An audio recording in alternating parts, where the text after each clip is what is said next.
তা বাচ্চা ছেলে, খুব মিষ্টি ছেলে, ওকে জিজ্ঞেস করছি কোন ক্লাসে পড়ো? বলছে ক্লাস 7-এ পড়ি হুজুর। বেদাতীদের জলসা। তাই বললাম বা এটাও ভালো। তোমার আব্বুর নাম কি? না, আব্বুর নাম শেখ ওয়াহিদুল। এটাও ভালো। ওকে আমি জিজ্ঞেস করছি তুমি বিশ্ব কবির নাম জানো? বলছে কে না জানে। যে কে বলো? রবীন্দ্রনাথ ঠাকুর। ইয়েস, ঠিক বলেছ। বিদ্রোহী কবি কাকে বলে? বলছে হুজুর এটা কে না জানে। যে কি বলো? কাজী নজরুল ইসলাম। ঠিক বলেছ। ঠিক আছে, তোমাকে লাস্ট একটা কোশ্চেন করছি, সঠিক অ্যান্সার দিও। তা হচ্ছে হুজুর বলুন, আমি পেরে যাব। আপনি তুমি মোহাম্মদ বলে কাউকে চেনো? নাম শুনেছ? তো হুজুর শোনা শোনা লাগছে। আমার আব্বা ভালো বলতে পারবে, বয়স্ক লোক তো আমি ঠিক চিনতে পারবো না। আমাদের পাড়ায় মনে আগে বাড়ি ছিল, ওইদিকে মনে উঠে গেছে কোথায়। যে বা ঠিক উত্তর দিয়েছ। তার মানে তুমি রবীন্দ্রনাথকে চেনো, তুমি নজরুলকে চেনো, তুমি মোহাম্মদকে চেনো না। এটা আমাদের বর্তমান অবস্থা, তাই না বলুন? আমরা গণশক্তি, প্রতিদিন আনন্দবাজার, কলম, দ্য টেলিগ্রাফ প্রত্যেকদিন পড়ি, প্রত্যেকদিন উপন্যাসের বই পড়ি। কোরআন পড়ার টাইম নেই। আর যদিও বা টাইম হয়, মানার টাইম নেই, মানতে চাই না। আমি যদি কোরআন থেকে কিছু কথা বলি আর সেটা যদি আপনার পক্ষে বিপক্ষে চলে যায়, একবার আল্লাহর দিকে হাতটা তুলে বলুন তো যে মেনে নেব। তাহলে বলবো না তো বলবো না, চলে যাব। কে কে মানবেন কোরআন? কোরআন মানতে এখনো হাত তুলতে দেরি হচ্ছে? বাহ, তাহলে আপনাদের ভিতরে মানার সিফাত আসে। আসলে আপনি তো না বুঝে হাত তুলেছেন।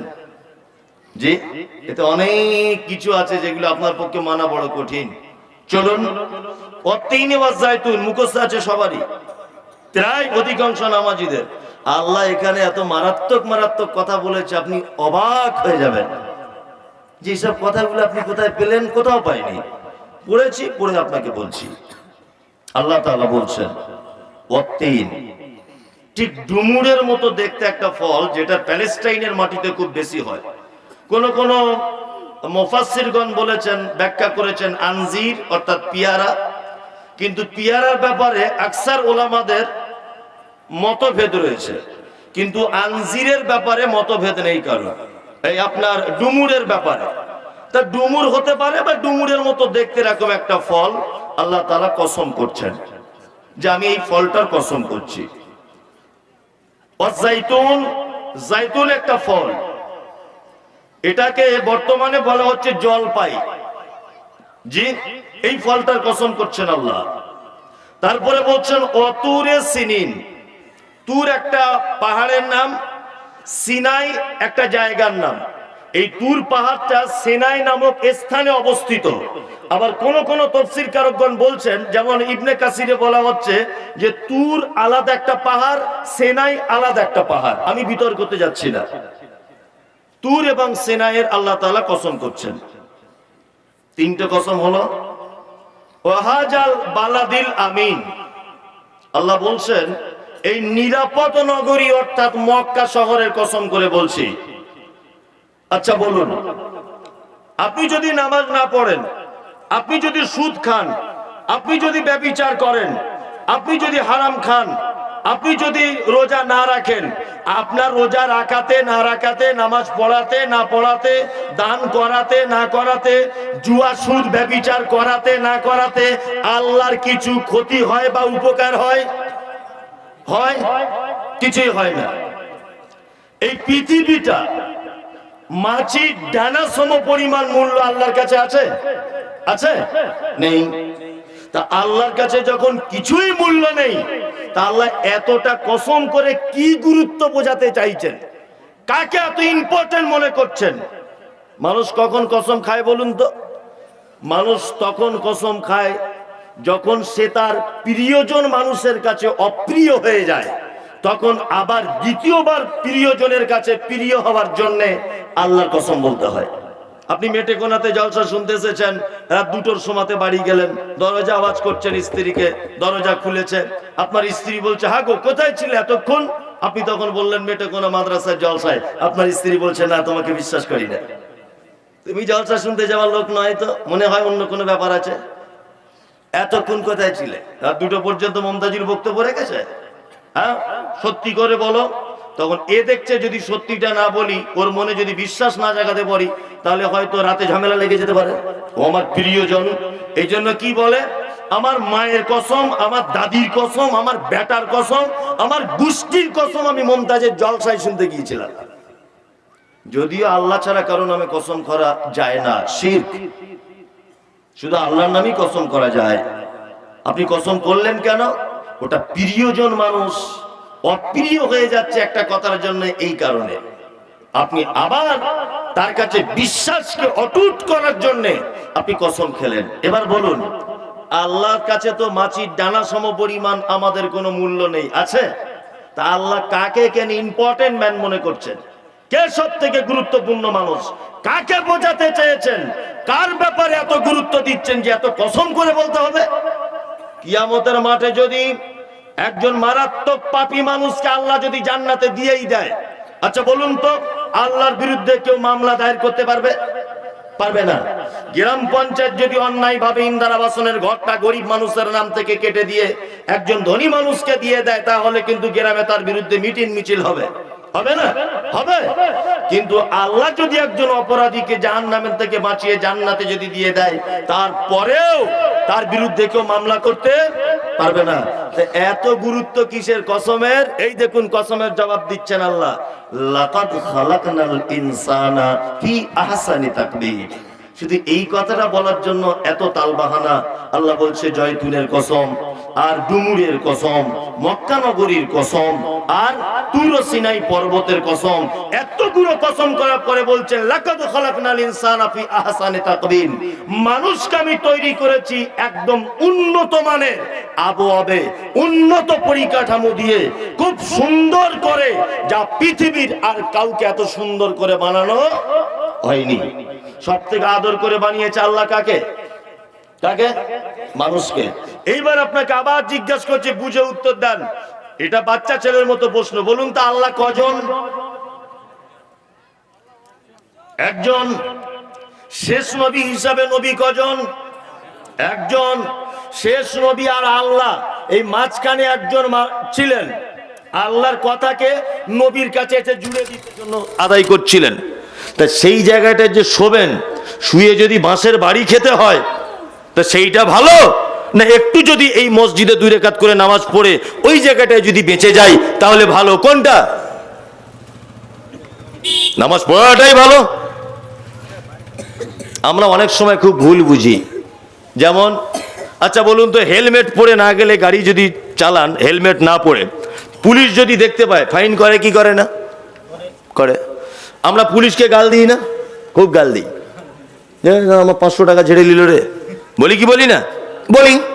আচ্ছা বলুন তো, পুলিশ যে জরিমানাটা করলো, এটা পুলিশের উপকারের জন্য না আপনার উপকারের জন্য?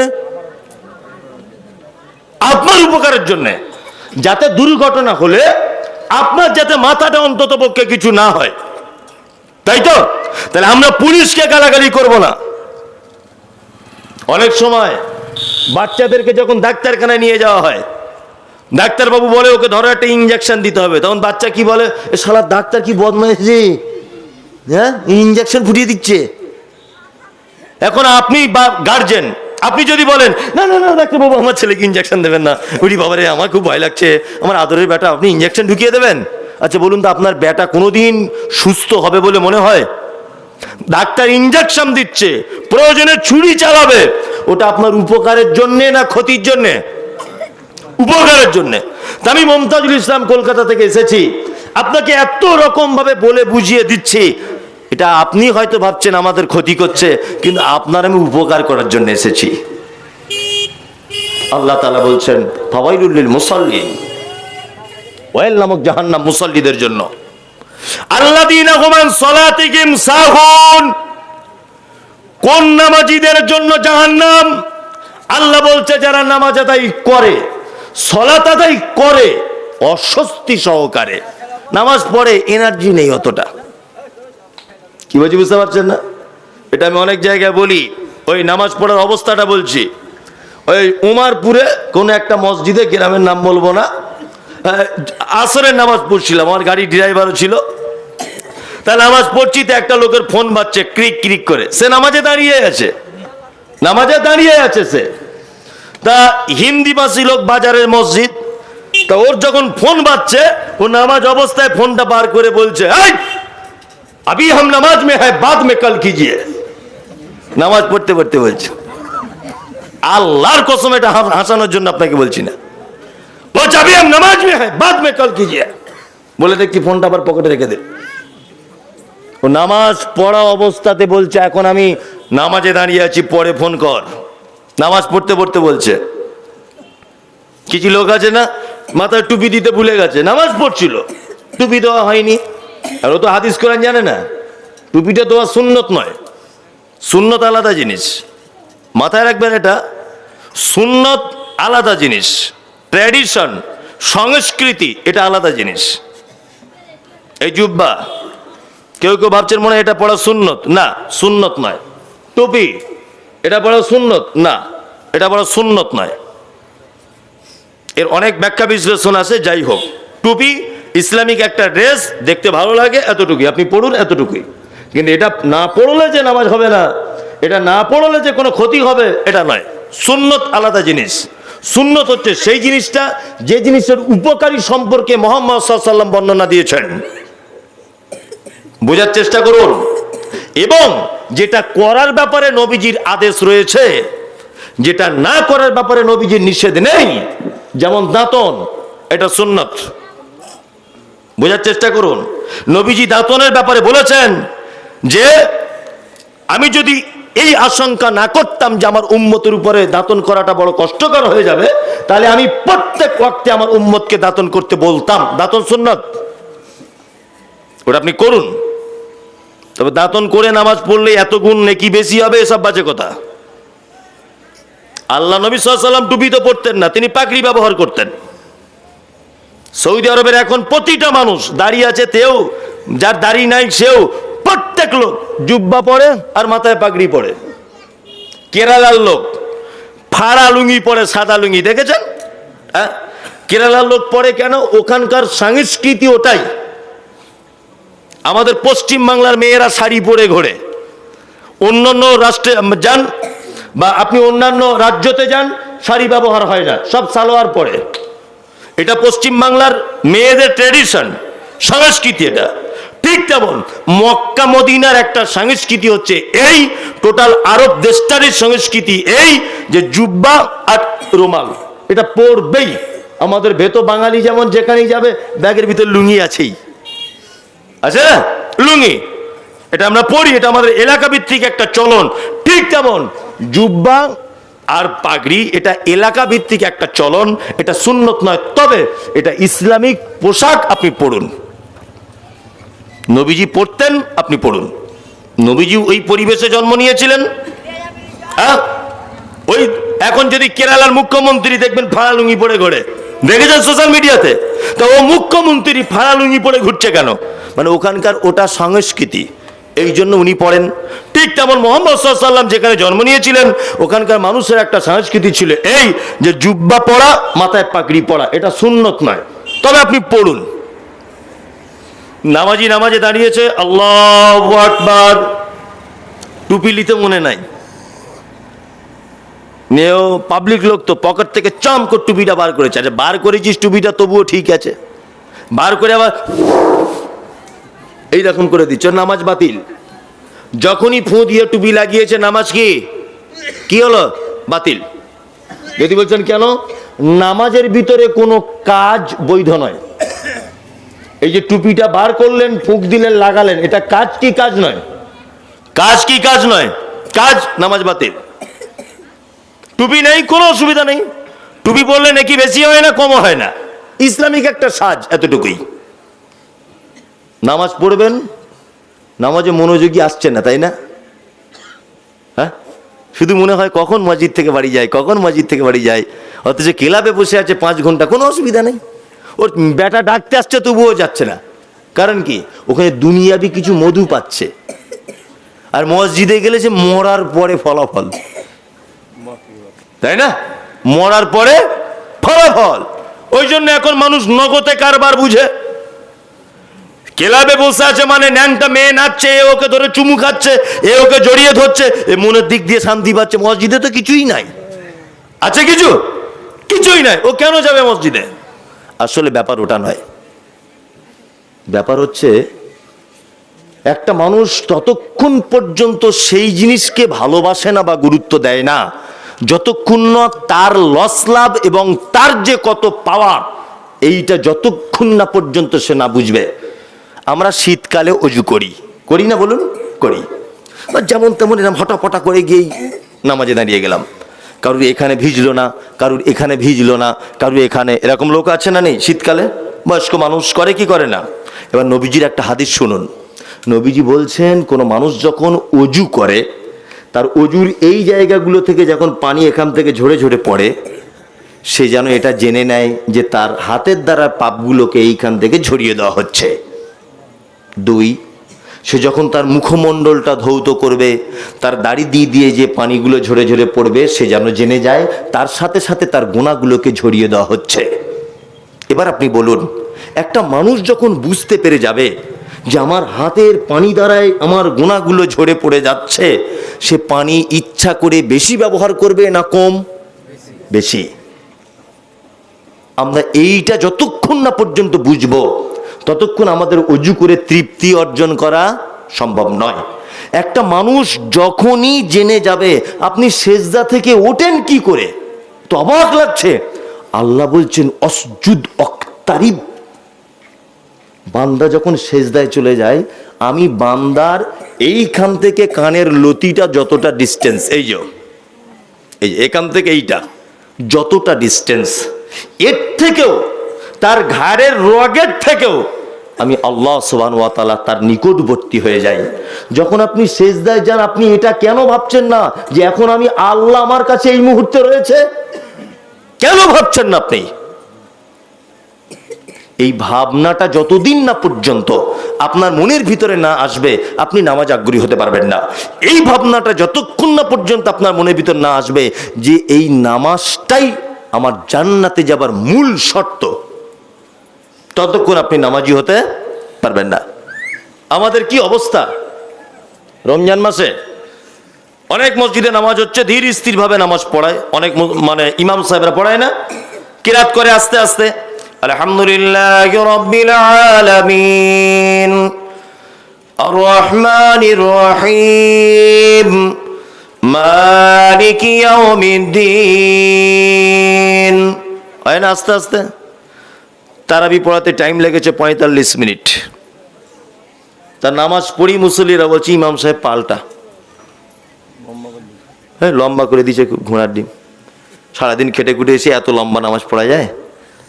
তা কমিটির লোক বসে এক জায়গায় ওকে বার করে দিয়েছি ইমাম সাহেবকে, 45 মিনিট লাগতো ওই জন্য।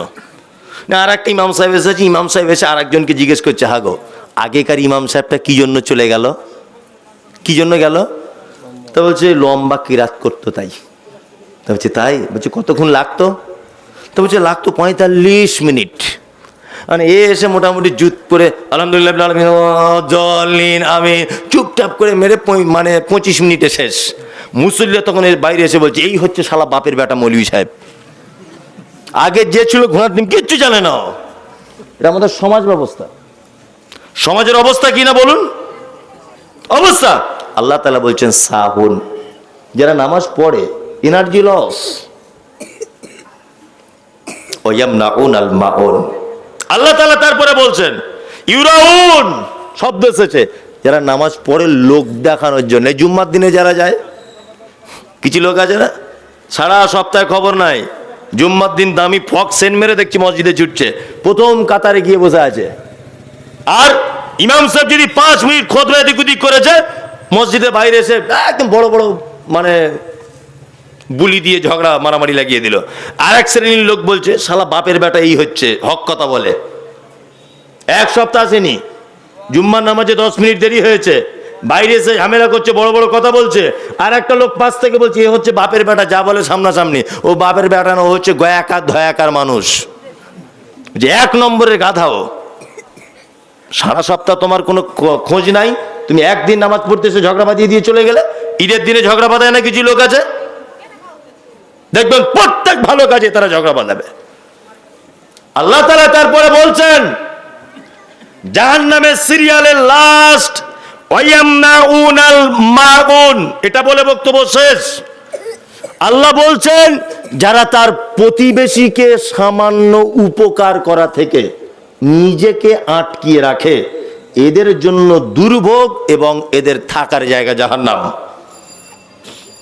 প্রতিবেশীকে সামান্য জিনিস, আপনার বাড়িতে কল আছে, আমার বাড়িতে কল নেই, আমার কলটা খারাপ হয়ে গেছে, আমার কল খারাপ, তা আমার বউ দুদিন আপনার কলে পানি আনতে গেছে, তা আপনার বউ তখন মিষ্টি করে বলছে ও ফতেমার মা আমাদের কলে এসো না, আমাদের কল বেশি চাপাচাপি করলে খারাপ হয়ে যাবে, বলে না? অথচ ওদের বাড়ির 15 জন ওই কলটা ধরে সারাদিন টিপছে, তখন খারাপ হয় না।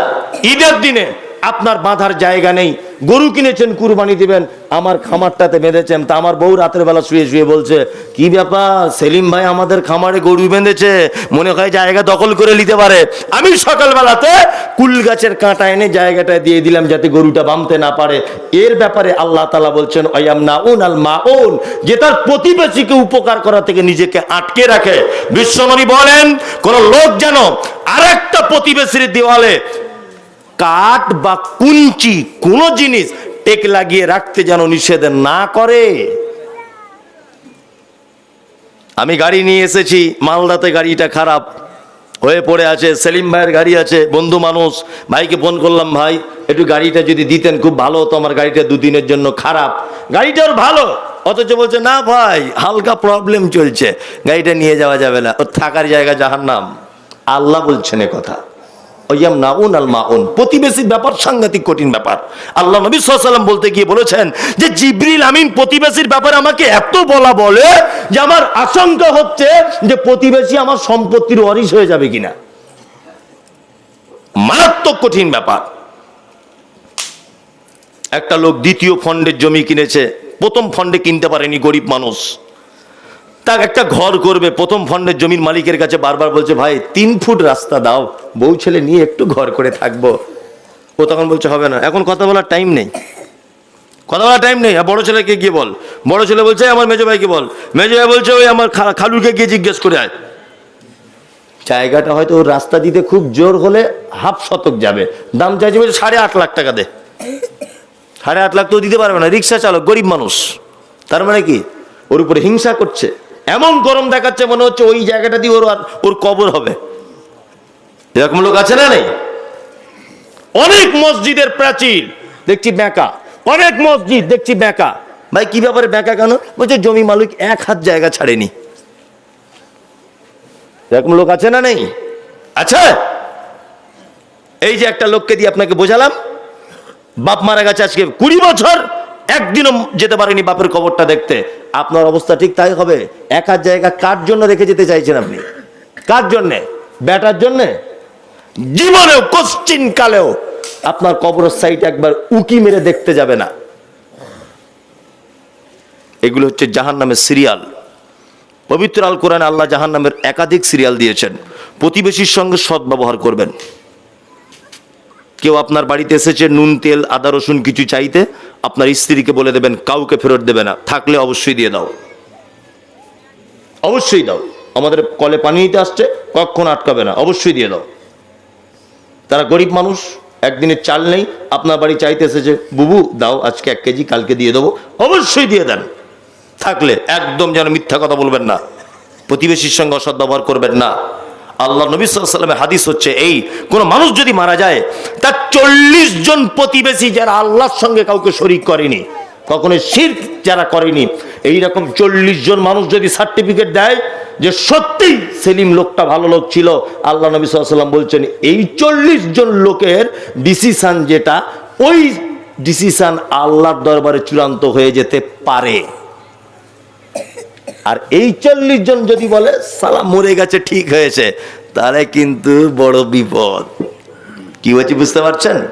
হ্যাঁ, যাই হোক, আল্লাহ আপনাকে আমাকে সকলকেই জাহান্নাম থেকে বাঁচার তৌফিক দান করুক, আমিন আমিন। এইবারে প্রথম একটা হাদিস বলেছিলাম, লাস্টে সে হাদিসটার বাংলা আবার বলছি। নবীজি বলছেন টোটাল কথা বাদ দিয়ে ইত্তাকুন নার, তোমরা জাহান্নাম থেকে বাঁচো একটা খাজুরের দানা হলেও আল্লাহ রাস্তায় দান করে। এটা আপনাদের কবরস্থানের উন্নতি কল্পে জলসা, তাই তো? কবরস্থানের উন্নতি কল্পে, মানে ওখানে জায়গা টায়গা কেনা হবে নাকি? বাচ্চা ছেলে, খুব মিষ্টি ছেলে, ওকে জিজ্ঞেস করছি কোন ক্লাসে পড়ো? বলছে ক্লাস 7-এ পড়ি হুজুর। বেদাতীদের জলসা। তাই বললাম বা এটাও ভালো। তোমার আব্বুর নাম কি? না, আব্বুর নাম শেখ ওয়াহিদুল। এটাও ভালো। ওকে আমি জিজ্ঞেস করছি তুমি বিশ্ব কবির নাম জানো? বলছে কে না জানে। যে কে বলো? রবীন্দ্রনাথ ঠাকুর। ইয়েস, ঠিক বলেছ। বিদ্রোহী কবি কাকে বলে? বলছে হুজুর এটা কে না জানে। যে কি বলো? কাজী নজরুল ইসলাম। ঠিক বলেছ। ঠিক আছে, তোমাকে লাস্ট একটা কোশ্চেন করছি, সঠিক অ্যান্সার দিও। তা হচ্ছে হুজুর বলুন, আমি পেরে যাব। আপনি তুমি মোহাম্মদ বলে কাউকে চেনো? নাম শুনেছ? তো যে হুজুর শোনা শোনা লাগছে, আমার আব্বা ভালো বলতে পারবে, বয়স্ক লোক তো আমি ঠিক চিনতে পারবো না। আমাদের পাড়ায় মনে আগে বাড়ি ছিল, ওইদিকে মনে উঠে গেছে কোথায়। যে বা ঠিক উত্তর দিয়েছ। তার মানে তুমি রবীন্দ্রনাথকে চেনো, তুমি নজরুলকে চেনো, তুমি মোহাম্মদকে চেনো না। এটা আমাদের বর্তমান অবস্থা, তাই না বলুন? আমরা গণশক্তি, প্রতিদিন আনন্দবাজার, কলম, দ্য টেলিগ্রাফ প্রত্যেকদিন পড়ি, প্রত্যেকদিন উপন্যাসের বই পড়ি। কোরআন পড়ার টাইম নেই। আর যদিও বা টাইম হয়, মানার টাইম নেই, মানতে চাই না। আমি যদি কোরআন থেকে কিছু কথা বলি আর সেটা যদি আপনার পক্ষে বিপক্ষে চলে যায়, একবার আল্লাহর দিকে হাতটা তুলে বলুন তো যে মেনে নেব। তাহলে বলবো না তো বলবো না, চলে যাব। কে কে মানবেন কোরআন? কোরআন মানতে এখনো হাত তুলতে দেরি হচ্ছে?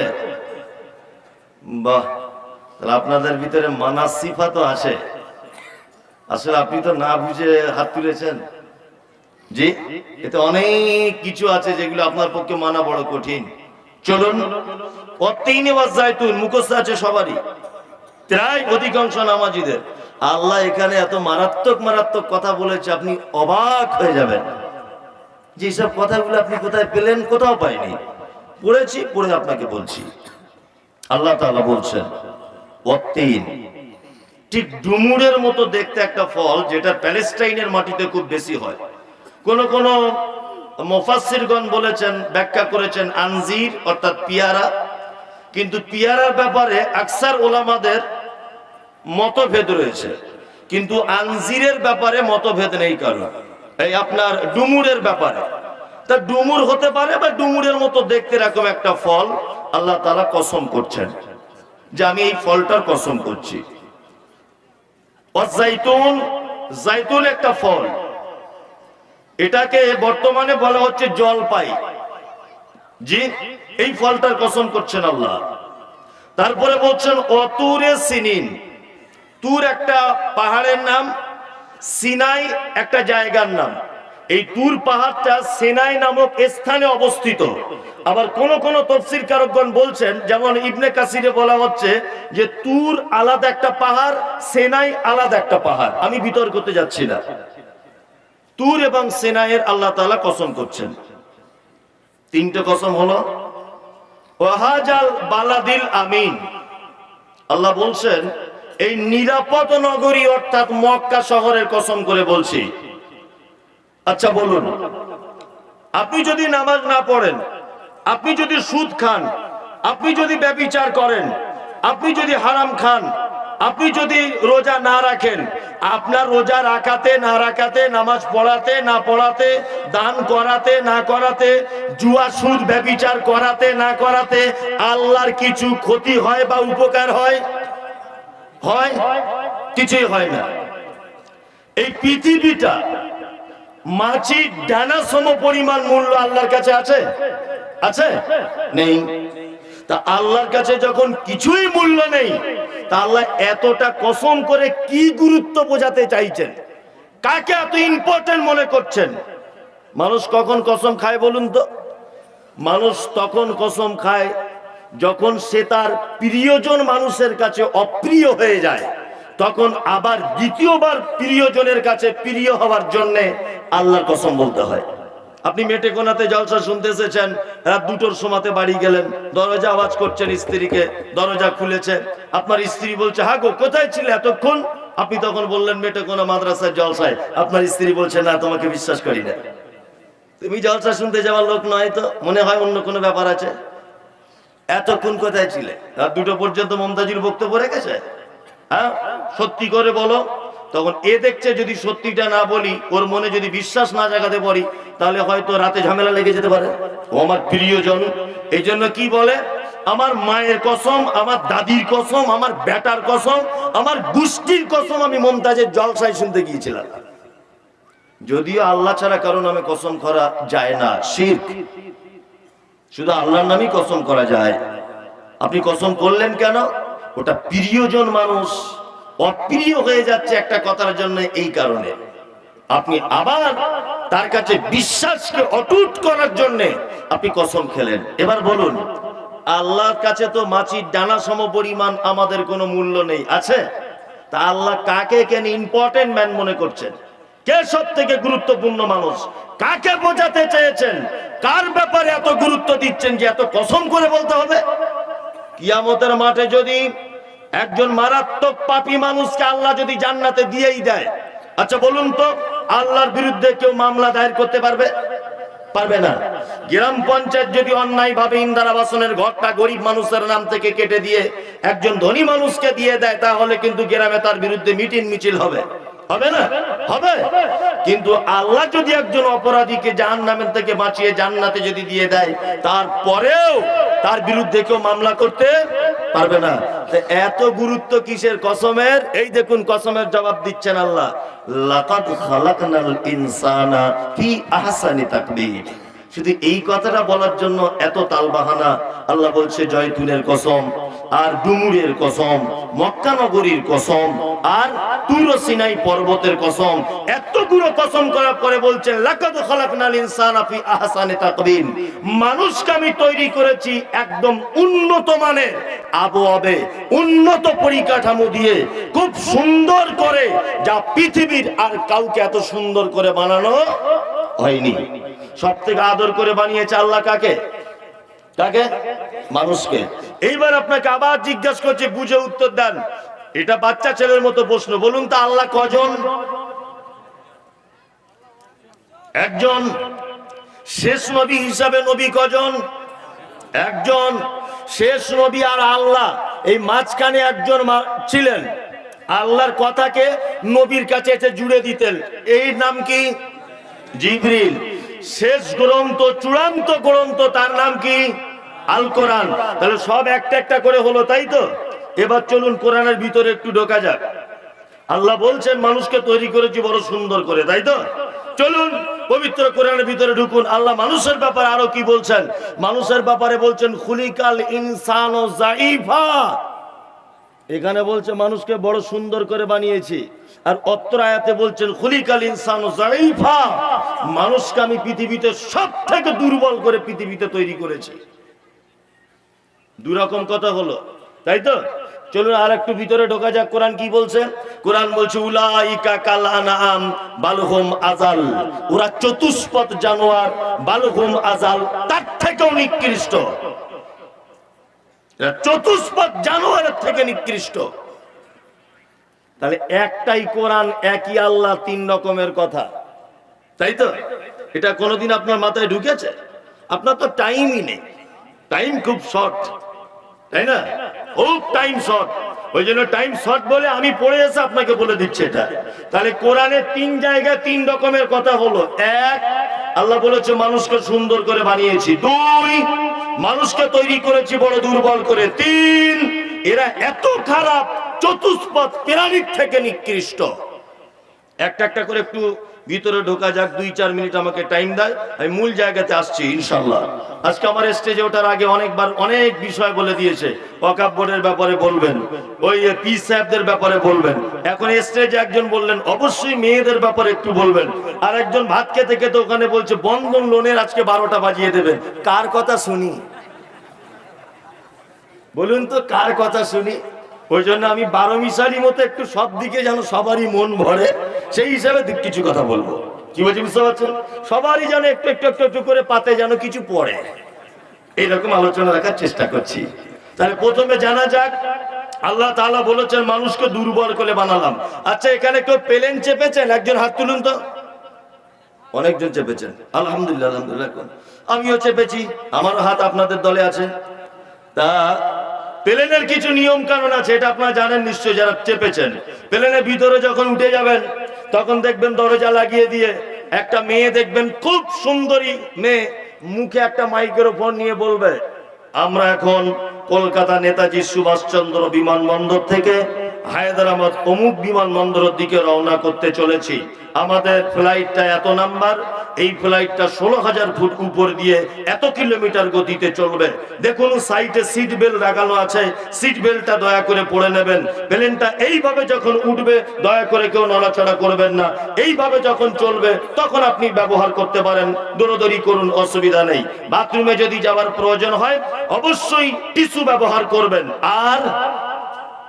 আর যদি প্লেনটা দুর্ঘটনার কবলে পড়ে যায়, তলাতে প্যারাসুট রাখা আছে, এইভাবে খুলে এইভাবে লাগিয়ে এইভাবে ঝাঁপ দেবেন, তখন আপনার কলিজার 12টা বেজে যাবে। এটা বলে কি বলে না? বলে বলে কন্ট্রোল রুম থেকে পাইলট যে হয় চালক, তার কাছে ফোন আসে, হ্যালো, এত নম্বর ফ্লাইট, 2 জন পাইলট রয়েছেন, আপনারা প্লেনটাকে আকাশে তুলতে পারেন, কোনো রকমের ডিস্টার্ব নেই। ইঞ্জিনিয়ার মারফত ট্রেনের ইঞ্জিনগুলো সব চেক করে নেওয়া হয়েছে, যান্ত্রিক কোনো ত্রুটি নেই। এই মুহূর্তে আপনি প্লেনটাকে আকাশে তুলে দেন। আকাশে তুলে দিল, দিয়ে মোটামুটি 10 মিনিটের গতিতে প্লেনটা চলছে। ধরে নেন 500 কিলোমিটার রাস্তা গেছে, এরপরে ফাঁকা আসমান থেকে প্লেনটা ভেঙে পড়ে গেল। বলুন তো ঘটনা ঘটে কি ঘটে না? ঘটে ঘটে। আল্লাহ বলছে কুলিকাল ইনসানু যায়ফা, তোমরা বড় দুর্বল, খুব দুর্বল। আচ্ছা বলুন, দমদম কন্ট্রোল রুম যদি জানতে পারত 1000 কোটি টাকার প্লেন, 220 জন নিরীহ যাত্রী, 2 জন আমার পাইলট আর 20 জন সেবিকা, এত টাকা, এত নিরীহ প্রাণীগুলো 10 মিনিটের পরে মারা যাবে, বলুন তো কন্ট্রোল রুম তাকে গ্রিন সিগন্যাল দিয়ে উপরে তুলতো কি তুলতো না? তুলতো না। আল্লাহ বলছে 1000 কোটি টাকার প্লেন বানাতে পেরেছ, 200 জন বসার ক্যাপাসিটি তৈরি করে দিয়েছ, কিন্তু 10 মিনিট পরে যে ভেঙে পড়ে যাবে এই মেশিন তোমরা বানাতে পারবে না। দেখেছেন দমদম বেলুর মঠ, দমদম থেকে হাওড়ার বেলুর মঠ পর্যন্ত পাতাল রেল আসবে, দেখেছেন? পাতাল রেল আসবে, মাঝখানে হাওড়া ব্রিজ আছে, গঙ্গাটা। পাতাল রেল আসবে কি করে না, ওখানে হলো যে উপরে গঙ্গা থাকবে আর নিচের দিক দিয়ে পাতাল রেলটা আসবে। কাজ কমপ্লিট, আগামী 2023 সালের সেপ্টেম্বরের দিকে উদ্বোধন হতে পারে। উপরে গঙ্গা নদী থাকবে, তলা দিক দিয়ে পাতাল রেল আসবে। কোথায়? বেলুর মঠে। এটা আবিষ্কার হয়ে গেছে, তৈরি হয়ে গেছে, কিন্তু কবে যে ওই ব্রিজটা ভেঙে নদীতে গুড়িয়ে যাবে এই মেশিন আবিষ্কার করা গেছে? হ্যাঁ, মানুষ বড় দুর্বল, আল্লাহ তাআলার জ্ঞানের কাছে দুর্বল নয়, দুর্বল। আরো কত দুর্বল দেখবেন, কসাইখানাতে যখন গরু জবাই হয় অনেক সময় গরুর দেখবেন কলিজা খারাপ হয়, দেখেছেন তো? খারাপ হয়ে যায় কলিজা। কসাইখানাতে জবাই করা হয়েছে বলে প্রমাণ হয়েছে যে ওর কলিজা খারাপ। যদি জবাই করা না হতো এখনো 2 বছরও হাল চালাতো, কোনো অসুবিধা ছিল না। মানুষ, তোমার কিডনিতে 1/2 ইঞ্চি পাথর হয়েছে, ভেলোরে ছুটছে। মানুষ দুর্বল কি দুর্বল নয়? দুর্বল। এটা আপনাকে বুঝিয়ে দিলাম। নাম্বার 2, আল্লাহ তাআলা বলছেন উলাইকা কাল আনআম, এরা চতুষ্পদ জানোয়ার, তার থেকে নিকৃষ্ট। এইবার আপনাকে বলছি, আচ্ছা পৃথিবীতে বলুন তো দেখি, মানুষ সৃষ্টি হয় মানুষ হয়ে না পৃথিবীতে এসে মানুষ হতে হয়? কোনটা কোনটা? মানে আপনারা কিছু বলতে চাইছেন না কেন? কোনটা বলুন? পৃথিবীতে এসে মানুষ হতে হয়। অন্যান্য পৃথিবীর সব প্রাণীরা তারা নিজস্ব বৈশিষ্ট্য নিয়ে জন্মগ্রহণ করে। হাঁসের বাচ্চা দেখেছেন? ডিম থেকে বার হয়ে কোনোদিন তার মাকে বলে যে মা আমাকে একটা ভালো সুইমিং পুলে ভর্তি করে দাও, আমি একটু প্রথমে সাঁতার কাটা শিখি, তারপরে বড় পুকুরে গিয়ে নামবো। এরকম দেখেছেন? দেখতে পাবেন না, কারণ ও জন্ম থেকেই সাঁতার জানে, ও জন্ম থেকেই শিখে এসেছে। কি বলছি বুঝতে পারছেন না? ওকে শেখাতে হয় না। আর মানুষ সব সময়তে মানুষ থাকে না। এই যে মাওলানা সাহেব বসে আছেন, ইউনুস সালাফি সাহেব, আমি যদি ওনাকে বারবার এরকম করে গুতা মারি, বারবার যদি খোঁচা মারি, বারবার যদি খোঁচা মারি, তা লোকটা কি বলবে? এক পর্যায়ে বলবে সব মানুষ না অমানুষ রে। এটা বলবে কি বলবে না? বলবে। আপনার স্ত্রী বাড়িতে তরকারি কাটছিল, তরকারি কেটে কেটে আপনাদের ভাষায় কি বলে ওটা যেটাতে রাখে, কি বলে? পেতে না কি বলে? পেতে, পেছে, ওই পেছেতে রাখছে ধরে না। তা আপনার বাড়িতে একটা ছাগল ছিল, ছাগলটা বারবার গিয়ে তরকারিটা খেয়ে নিচ্ছে। আপনার স্ত্রী কোনোদিন ছাগলটাকে মেরে বলে তুই ছাগল না অছাগল? এটা বলে? বলে না। গরু চড়াচ্ছিলেন মাঠে, গরু খুব বদমাইশি করছে, গরুকে লাঠি দিয়ে মারছেন আর বলছে শালা গরু তুই গরু হ, এ কথা কেউ বলে? বলে না। কিন্তু ছাত্র যদি পড়াশোনা না করে মাস্টার কি বলে? এই মানুষ হ, অমানুষ কথাকারে বলে না?